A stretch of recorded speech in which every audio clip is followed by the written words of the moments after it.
Reverse PTO या 720 ਚੱਕਰ ਦੇ ਉਸ ਤੋਂ ਬਾਅਦ ਹਾਈ ਲੋ ਮੀਡੀਅਮ ਹੋ ਜਾਵੇ ਸਾਈਡ ਸ਼ਿਫਟਰ ਗੇਅਰ ਹੋ ਜਾਵੇ ਉਹਦੇ ਉੱਤੇ ਕੰਮ ਕਰਨਾ ਚਾਹੀਦਾ अस्सलाम वालेकुम दोस्तों अपना चैनल पीके यूट्यूब चैनल च खुश आमदीद कहने सारे भरावां नूं अज मौजूद हाँ जी लक्की ट्रैक्टर शोरूम ते खुराक शिवपुरा रोड लाहौर ठीक है जी ये जी आए नासर साहब आए ने जी ट्रैक्टरों बारे काफ़ी मालूमात रखते हैं ट्रैक्टर चेक करते पे ने जी बुराक तो इन्हों का भी फीडबैक लेने रिव्यू लेने जी इन्होंने ट्रैक्टर कैसा लगा छोटा जहा फीडबैक बाकी मजीद तुहानूं अपडेट देंदे जाइए कि बुराक ट्रैक्टर की कीमतों में भी हो गया इजाफा 1 अगस्त तो इन्होंने भी नवीं रेट लिस्टां आ जानियां जिस तरह तुहानूं पता है बाकी सारिया जिहड़ियां कंपनियां ने मिलत हो गई गाजी हो गई ATS हो गई इन्हां सारियां ने रेट चुक दिते हैं तो बुराक ही आखिरी कंपनी रह गई सी इन्हां ने भी अज यानी कि 31 जुलाई आखिरी दिन से पुराने रेट पर ट्रैक्टर लैन का अज तो बाद यानी कि 1 अगस्त तो बाद जी इन्होंने भी नवे रेट आ गए ने वो भी तुहाडे नाल शेयर कर देंगे जो ही नवी रेट लिस्ट आउंदी है वो भी तुहाडे नाल शेयर करांगे बाकी जी राय नासर साहब ने इन्हां नाल गलबात करते हैं जी इन्होंने आया कि 204100 हार्स पावर ट्रैक्टर कैसा लगा है मजीद की इन्हां दी ओपीनियन है की बेहतरी होनी चाहिए है इन्हां नाल गलबात करते हैं लो जी राय साहब साडे नाल मौजूद ने मजीद इन्हां नाल गलबात करते हैं अस्सलाम वालेकुम जी वाला साहब की हाल है ठीक हाँ जी शुक्र अल्लाह दा सेहत भी ठीक है जी जी ट्रैक्टर चेक करते पे हो कैसा लगा फिर बुराक वाला साहब ट्रैक्टर ठीक है जी जी बाकी ये चीज़ है शोरूम ते खलोते ने इन्हां दे ਜਿਹੜਾ ਹੈ ਡੀਲਰਸ਼ਿਪ ਜਿਨ੍ਹਾਂ ਕੋਲੇ ਉਹਨਾਂ ਨੂੰ ਮਿਲੇ ਆ ਕੀ ਨਾਮ ਹੈ ਉਹਨਾਂ ਦਾ शान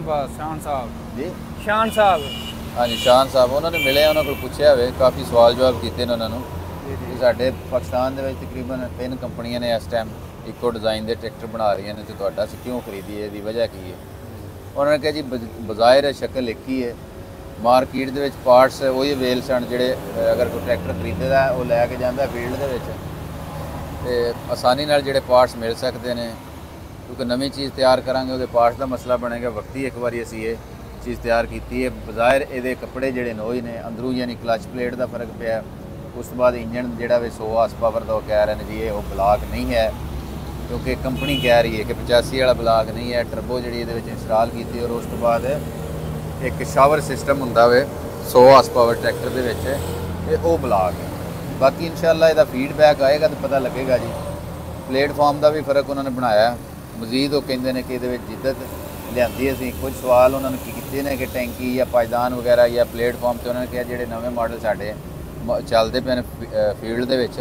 ਉਹਨਾਂ ਵਿੱਚ ਅਸੀਂ ਚੇਂਜਿੰਗ ਕੀਤੀ ਔਰ ਇਨਸ਼ਾਅੱਲਾ ਆਏ ਰੋਜ਼ ਜਿਹੜਾ ਨਾ ਇਨਸ਼ਾਅੱਲਾ ਇਹਦੇ ਵਿੱਚ ਤਬਦੀਲੀਆਂ ਕਰਾਂਗੇ ਆਹਿਸਤਾ ਆਹਿਸਤਾ ਇਹਦੀ ਸ਼ੇਪ ਵੀ ਚੇਂਜ ਕਰਾਂਗੇ ਬਾਕੀ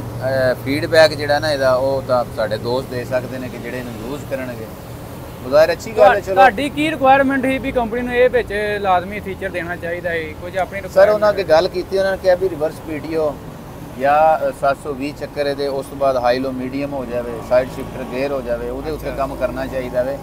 ਤੁਸੀਂ ਸੇਮ ਇੱਕੋ ਸ਼ੇਪ ਦੇ ਵਿੱਚ ਇੱਕੋ ਚੀਜ਼ਾਂ ਹੀ ਯਾਨੀ 3 ਕੰਪਨੀਆਂ ਬਣਾ ਰਹੀਆਂ ਨੇ ਇਹਦੇ ਵਿੱਚ ਨਵੀਂ ਐਸੀ ਕੀ ਚੀਜ਼ ਹੈ ਉਹ ਕਹਿ ਰਹੇ ਨੇ ਜੀ ਨਵੀਂ ਜਿਹੜੀ ਉਹਦੇ ਵਿੱਚ ਇੰਜਨ ਦੇ ਵਿੱਚ ਹਾਰਸ ਪਾਵਰ ਦੇ ਵਿੱਚ ਚੇਂਜਿੰਗ ਕੀਤੀ ਹੈ ਕਲਚ ਪਲੇਟ ਦੇ ਵਿੱਚ ਚੇਂਜਿੰਗ ਕੀਤੀ ਯਾਨੀ ਕਲਚ ਪਲੇਟ ਵੱਡੇ ਸਾਈਜ਼ ਦੀ ਇਹਦੇ ਵਿੱਚ ਪਾਈ ਨੰਬਰ ਪਲੇਟ ਲਾਤੀ ਔਰ ਪਲੇਟਫਾਰਮ ਦੇ ਵਿੱਚ ਫਰਕ ਪਾਇਆ ਹੋਵੇ ਟੈਂਕੀ 'ਚ ਫਰਕ ਪਾਇਆ ਹੋਵੇ ਕੂਲਰ ਲਾਇਆ ਮਜ਼ੀਦ ਕਹਿ ਰਹੇ ਨੇ ਕਿ ਸ਼ੇਪ ਦੇ ਵਿੱਚ ਇਹਦੇ ਵਿੱਚ ਚੇਂਜਿੰਗ ਆਏਗੀ ਇਨਸ਼ਾਅੱਲਾ ਹਾਂ ਸਹੀ ਹੋ ਗਿਆ ਬਹੁਤ ਅੱਛੀ ਐਫਰਟ ਹੈ ਠੀਕ ਹੈ ਕੰਪਨੀਆਂ ਹੋਣੀਆਂ ਜਿੰਨੀਆਂ ਜ਼ਿਆਦਾ ਹੋਣਗੀਆਂ ਮੁਕਾਬਲਾ ਬਣੇਗਾ ਇਨਸ਼ਾਅੱਲਾ ਹਾਂ ਤਾਂ ਹੀ ਇਹਦੇ ਵਿੱਚ ਜਿੱਦਤ ਆਏਗੀ ਇਨਸ਼ਾਅੱਲਾ ਦੇਖੋ ਜੀ ਨਵੀਂ ATS ਵੀ ਕੰਪਨੀ ਨਵੀਂ ਆਈ ਹੈ ਬਿਲਕੁਲ ਉਹ ਤੇ ਅੱਗਾ ਨਹੀਂ ਜਾਏ ਬਿਲਕੁਲ ਪਿਛਾਂ ਗਈ ਹੈ ਥੋੜਾ ਜਿਹਾ ਤੇ ਗਾਂ ਗਏ ਨੇ ਨਾ ਉਹਦੇ ਸਾਰੇ ਉਹਦੇ ਵਿੱਚ ਇਹ ਚੀਜ਼ ਹੈ ਕਿ ਉਹ 200 ਸੀਰੀਜ਼ ਦੇ ਟਰੈਕਟਰ ਨੇ ਹਾਂਜੀ ਜਿਹੜੇ ਸਾਡੇ ਸ਼ੌਕ ਰੱਖਦੇ ਨੇ 285 ਇਰਾਨੀ 290 265 ਟਰੈਕਟਰ ਜਿਹੜੇ ਖੁਆਇਸ਼ ਰੱਖਦੇ ਨੇ ਉਹਨਾਂ ਵਾਸਤੇ ਬੈਸਟ ਆਪਸ਼ਨ ਹੈ ਬਾਕੀ ਕੰਪਨੀ ਉਹ ਵੀ ਕਹਿ ਰਹੀ ਕਿ ਸਾਡੀ ਫਿਊਲ ਐਵਰੇਜ ਹੈ ਬਾਕੀ ਕਾਫੀ ਫੀਚਰ ਉਹ ਕਹਿ ਰਹੇ ਨੇ ਕਿ ਸਾਡੇ ਬਿਹਤਰ ਨੇ ਇਨਸ਼ਾਅੱਲਾ ਇਹ ਚੀਜ਼ਾਂ ਹੁਣ ਇਹੀ ਹੈ ਨਾ ਕਿ ਮੁਕਾਬਲਾ ਹੁਣ ਇਨਸ਼ਾਅੱਲਾ ਬਣੇਗਾ ਜਿਹੜਾ ਫਿਰ ਬਿਹਤਰ ਪਰਫਾਰਮੈਂਸ ਕੀਤੀ ਆ ਜਿਹੜਾ ਡੋਰ ਸਟੈਪ ਤੇ ਉਹਨਾਂ ਨੇ ਦਿੱਤੇ ਦਾ ਕਲੇਮ ਵਗੈਰਾ ਸਹੂਲਤਾਂ ਜ਼ਿਮੀਂਦਾਰਾਂ ਨੇ ਦਿੱਤੀਆਂ ਤੇ ਇਨਸ਼ਾਅੱਲਾ ਉਹ ਅੱਗੇ ਜਾਏਗੀ ਹਾਂ ਬਾਕੀ ਤੁਸੀਂ ਪਲੇਟਫਾਰਮ ਚੈੱਕ ਕਰਦੇ ਪਏ ਸੀ कैसा लगा प्लेटफार्म में काफ़ी चीज़ा है सन तो उन्होंने कहा जी काफ़ी चीज़ा असीं बेहतर कर छड़ियां ने ये साडा पुराना मॉडल ही है वेख लो टैंकी जी बिल्कुल थल्ले वे उत्ते होनी चाहिए थी उस तो बाद जिहड़ा वे ब्रेक हुण दबांदे हो तुसीं ते ये अड्डी नाल दबा सकदे हो ਯਾਨੀ ਖੁੱਲਾ ਪੈਰ ਨਹੀਂ ਦਬਾ ਸਕਦੇ, ਥੱਲੇ ਲੱਗ ਜਾਂਦਾ ਵੇ। ਹਾਂਜੀ ਇਹਦੇ ਵਿੱਚ ਉਹ ਕਹਿੰਦੇ ਨੇ ਕਿ ਅਸੀਂ ਤਬਦੀਲੀਆਂ ਕੀਤੀਆਂ ਨੇ, ਸਾਡੇ ਕੋਲ ਇਸ ਟਾਈਮ ਟਰੈਕਟਰ ਵੇਲ ਨਹੀਂ, ਕਿਧਰੇ ਫੀਲਡ ਦੇ ਵਿੱਚ ਚੱਲਦੇ ਪਏ ਨੇ। ਤੁਸੀਂ ਆ ਕਹਿ ਰਹੇ ਅੱਡੀ ਨਾਲ ਇਹਦਾ ਕਿਵੇਂ ਬਿਹਤਰ ਹੋ ਸਕਦਾ, ਕੀ ਕਹਿੰਦੇ ਜਾਂ ਵਿੱਚੋਂ ਇੱਥੇ ਕੱਟ ਦੇਣ ਜਿਵੇਂ ਇਹਨੂੰ ਦਿੱਤਾ ਉਹਨਾਂ ਨੇ? ਸਰ ਇਹ ਵੇਖੋ ਨਾ, ਇਹਦੇ ਵਿੱਚ ਡਿਜ਼ਾਈਨਿੰਗ ਵਿੱਚ ਫਰਕ ਆਏਗਾ। ਇਹਦੇ ਵਿੱਚ ਇਹ ਚੀਜ਼ ਪੈਡਲ, ਇਹ ਚੀਜ਼ਾਂ ਇਹ ਚੇਂਜ ਕਰਨੀਆਂ ਪੈਣਗੀਆਂ, ਡੈਸ਼ਬੋਰਡ ਵਗੈਰਾ ਮੁਕੰਮਲ ਇਹ ਚੀਜ਼ ਚੇਂਜ ਕਰਨੀ ਪਵੇਗੀ। ਅਗਰ ਪੈਡਲ ਛੋਟੇ ਕਰਦੇ ਨੇ ਨਾ ਫਿਰ ਨਹੀਂ ਜ਼ਿਆਦਾ ਸਰ, ਇਹ ਫਿਰ ਉਹ ਜੱਟ ਵਾਲਾ ਸਿਸਟਮ ਬਣ ਜਾਂਦਾ ਨਾ, ਜੱਟ ਜੁਗਾੜ ਜਿਹਨੂੰ ਕਹਿੰਦੇ ਨੇ। ਹਾਂਜੀ ਹਾਂਜੀ ਇਹ ਪ੍ਰੋਪਰ ਇਹਦੀ ਸ਼ੇਪ ਚੇਂਜ ਹੋਵੇ, ਇਹ ਚੀਜ਼ ਉੱਚੀ ਹੋਣੀ ਚਾਹੀਦੀ। ਹਾਂ ਠੀਕ ਹੈ, ਨਵੇਂ ਮਾਡਲ ਦੇ ਜਿਵੇਂ ਆਏ ਨੇ ਉਹ ਫਿਰ ਤਾਂ ਇਹ ਚੀਜ਼ ਕਵਰ ਹੋਏਗੀ, ਪਲੇਟਫਾਰਮ ਸਿੱਧਾ ਹੋਏਗਾ। ਤੁਸੀਂ ਥੱਲੂ ਧਾਰ ਚੀਜ਼ ਸਿੱਧੀ ਕਰ ਲਈ, ਪੈਡਲ ਉਹੀ ਰਹਿਣ ਦਿੱਤੇ ਤੇ ਫਿਰ ਇੰਜ ਨਹੀਂ ਨਿਜ਼ਾਮ ਚੱਲੇਗਾ, ਇਹ ਸਾਰੀ ਸ਼ੇਪ ਚੇਂਜ ਹੋਏਗੀ ਤਾਂ ਇਹ ਫਿਰ ਖੁੱਲਾ ਪਲੇਟਫਾਰਮ ਹੈ। ਕਿਉਂਕਿ ਇਸ ਮਾਡਲ ਦੇ ਪਲੇਟਫਾਰਮ ਖੁੱਲਾ ਨਹੀਂ ਨਾ, ਇਹ ਤਾਂ ਸਾਡੇ ਪਾਕਿਸਤਾਨੀ ਰੂਟੀਨ ਵਿੱਚ ਆ ਕੇ ਲੈਵਲ ਆ ਚ। ਲੇਕਿਨ ਚਲੋ ਅੱਛੀ ਐਫਰਟ, ਕੁਛ ਨਾ ਕੁਛ ਕੀਤਾ ਉਹਨਾਂ ਨੇ। ਇਹ ਪਲੇਟਫਾਰਮ ਵੇਖ ਕੇ ਜਿਹੜੇ 85 ਵਾਲੇ ਸਾਦੇ ਨੇ ਉਹ ਵੀ ਆਂਦੇ ਯਾਰ ਅਸੀਂ ਇਹੋ ਜਿਹਾ ਪਲੇਟਫਾਰਮ ਲਾਉਣਾ ਹੈ, ਇਹ ਕਿਵੇਂ ਬਣਾ ਸਕਦੇ ਨੇ? ਕੋਈ ਹੈ ਕੋਈ? ਸਰ ਵੇਖੋ, ਉਹਨਾਂ ਨੇ ਕੋਸ਼ਿਸ਼ ਕੀਤੀ, ਜੀ ਕੋਸ਼ਿਸ਼ ਕੀਤੀ ਹੈ, ਲੇਕਿਨ ਅਸਲ ਵਜ੍ਹਾ ਇਹ ਕਿ ਇਹ ਇਸ ਡਿਜ਼ਾਈਨ ਦਾ ਪਲੇਟਫਾਰਮ ਹੈ ਹੀ ਨਹੀਂ। ਹਾਂ, ਇਹ 300 ਸੀਰੀਜ਼ ਦਾ ਜਿਹੜਾ ਪਲੇਟਫਾਰਮ ਹੈ ਵੇ, ਉਹ ਤੁਹਾਨੂੰ ਵੀ ਪਤਾ ਵੇ ਕਿ ਥੱਲੇ ਵੇ। ਅਗਰ ਇਹਦੇ ਜਿੱਦਤ ਲਿਆਉਣੀ ਹੈ, ਇਹ ਪਲੇਟਫਾਰਮ ਖੁੱਲਾ ਕਰਨਾ ਹੈ, ਫਿਰ ਤੁਹਾਨੂੰ ਇਹ ਬਾਡੀ ਸਾਰੀ ਚੇਂਜ ਕਰਨੀ ਪਏਗੀ। ਚੇਂਜ ਕਰਨੀ ਠੀਕ ਹੈ, ਇਹਦੀ ਹਾਈਟ ਜਿਹੜੀ ਉੱਤੇ ਆਣੀ ਪੈਣੀ। ਬਾਕੀ ਇਹਨਾਂ ਨੇ ਟਰਬੋ ਇੰਸਟਾਲ ਕੀਤੀ ਹੈ ਤੇ ਇਹ ਫੀਡਬੈਕ ਇਨਸ਼ਾਅੱਲਾ ਚੱਲੇਗਾ, ਫਿਰ ਪਤਾ ਲੱਗੇਗਾ। ਕਿਉਂਕਿ ਕਾਫੀ ਹੋਰ ਕੰਪਨੀਆਂ ਨੇ ਵੀ 100 HP ਦੀ ਕੋਸ਼ਿਸ਼ ਕੀਤੀ ਹੈ। ਹਾਂਜੀ, ਮਾਰਕੀਟ ਦੇ ਵਿੱਚ ਅਸੀਂ ਤਾਂ ਅਜੇ ਤੱਕ ਨਹੀਂ ਵੇਖਿਆ। ਬਾਕੀ ਅੱਲਾ ਕਰੇ ਚੱਲੇ, ਜੋ ਕਹਿ ਰਹੇ ਨੇ ਸੱਚ ਸਾਬਤ ਹੋਵੇ, ਤੇ ਦੁਆ ਕਰਨੇ ਉਹਨਾਂ ਵਾਸਤੇ। ਬਾਕੀ ਬਜ਼ਾਹਿਰ ਤਾਂ ਠੀਕ ਲੱਗ ਰਿਹਾ ਕਿ ਟਰਬੋ ਵਗੈਰਾ ਲੱਗੀ ਹੈ। ਤੁਹਾਡਾ ਕੀ ਖਿਆਲ ਹੈ, ਇਹ ਵੀ ਸ਼ੇਪ ਇੱਕ ਹੈ ATS ਵਾਲੀ? ਜੀ ਜੀ, ਇਹ ਕਰੇਗੀ ਮਾਰਕੀਟ ਕੋਈ? ਸਰ ਉਹ ਅਸਲ ਵਿੱਚ ਉਹ ਇਹਦੇ 'ਚ ਇੰਨੀ ਖਾਸ ਚੇਂਜਿੰਗ ਕੋਈ ਨਹੀਂ ਹੈ। ਉਹੀ ਫਿਰ ਆ ਜਾਂਦਾ 265 ਵਾਲਾ ਸਿਸਟਮ, 290 ਵਾਲਾ, ਜਾਂ ਜਿਹੜਾ ATS ਬਣਾ ਰਿਹਾ ਟਰੈਕਟਰ, ਉਹਦੇ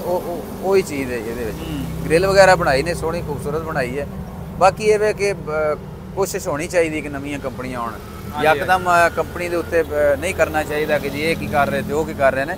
ਮਾਰਕੀਟ ਚ ਆਉਣਗੀਆਂ ਜਿੰਨੀਆਂ ਕੰਪਨੀਆਂ ਆਉਣਗੀਆਂ, ਕਿਸਾਨਾਂ ਨੂੰ ਫਾਇਦਾ ਹੋਏਗਾ। ਬਿਲਕੁਲ, ਇਹਨਾਂ ਨੇ ਐਪਰੀਸ਼ੀਏਟ ਕਰਨਾ ਚਾਹੀਦਾ। ਇਹਨਾਂ ਦਾ ਫੀਡਬੈਕ ਆਏਗਾ ਇਨਸ਼ਾਅੱਲਾ, ਕੰਪਨੀ ਨੂੰ ਖੁਦ ਪਤਾ ਲੱਗੇਗਾ ਤੇ ਤਬਦੀਲੀਆਂ ਫਿਰ ਕਰਨਗੇ। ਪਹਿਲੀ ਵਾਰੀ ਤਾਂ ਇਹ ਵੇਖੋ ਨਾ, ਕੋਈ ਚੀਜ਼ ਵੀ ਹੈ ਉਹ ਫਸਟ ਦਫਾ ਜਿਹੜੀ ਹੈ ਉਹ ਬਿਹਤਰ ਨਹੀਂ ਹੋ ਸਕਦੀ। ਬਿਲਕੁਲ ਬਿਲਕੁਲ। ਬਾਕੀ ਜੀ 8-9 ਟਰੈਕਟਰ ਸੇਲ ਹੋ ਗਏ ਨੇ ਤੇ ਜ਼ਮੀਂਦਾਰ ਚਲਾਉਂਦੇ ਪਏ ਨੇ। ਤੈਨੂੰ ਪਤਾ ਅੱਜ ਕੱਲ੍ਹ ਸੋਸ਼ਲ ਮੀਡੀਆ ਦਾ ਜ਼ਮਾਨਾ, ਕੋਈ ਮਾਸਾ ਮਸਲਾ ਨਿਕਲੇ ਜ਼ਮੀਂਦਾਰ ਦਸਤੀ ਫਿਰ ਬੋਲ ਪੈਂਦੇ ਨੇ। ਜੀ ਬਿਲਕੁਲ, ਕਾਫੀ ਦੱਸ ਰਹੇ ਨੇ, ਸਾਡੇ ਚਨਿਓਟ ਦੇ ਏਰੀਏ ਦੇ ਵਿੱਚ ਵੀ ਦੱਸ ਰਹੇ ਨੇ। ਇਨਸ਼ਾਅੱਲਾ ਉਹਦਾ ਰਿਵਿਊ ਕਰਾਂਗੇ, ਚੈੱਕ ਕਰਾਂਗੇ, ਪਤਾ ਲੱਗੇਗਾ ਕਿ ਇਨਸ਼ਾਅੱਲਾ ਉਹਦੀ ਪਰਫਾਰਮੈਂਸ ਕਿੰਝ ਦੀ, ਫਿਊਲ ਐਵਰੇਜ ਕਿੰਝ ਦੀ ਹੈ, ਉਹਦਾ ਯਾਨੀ ਖਿਚਾਈ ਕਿਸ ਤਰੀਕੇ ਦੀ ਹੈ। ਜੱਟਾਂ ਦਾ ਫੀਡਬੈਕ ਲਾਂਗੇ ਇਨਸ਼ਾਅੱਲਾ, ਜ਼ਿਮੀਂਦਾਰਾਂ ਦਾ। ਚਲੋ ਜੀ, ਠੀਕ ਹੋ ਗਿਆ ਜੀ, ਬਹੁਤ ਮਿਹਰਬਾਨੀ, ਬਹੁਤ ਸ਼ੁਕਰੀਆ ਜੀ। ਓਕੇ, ਅੱਲਾਹ ਹਾਫਿਜ਼।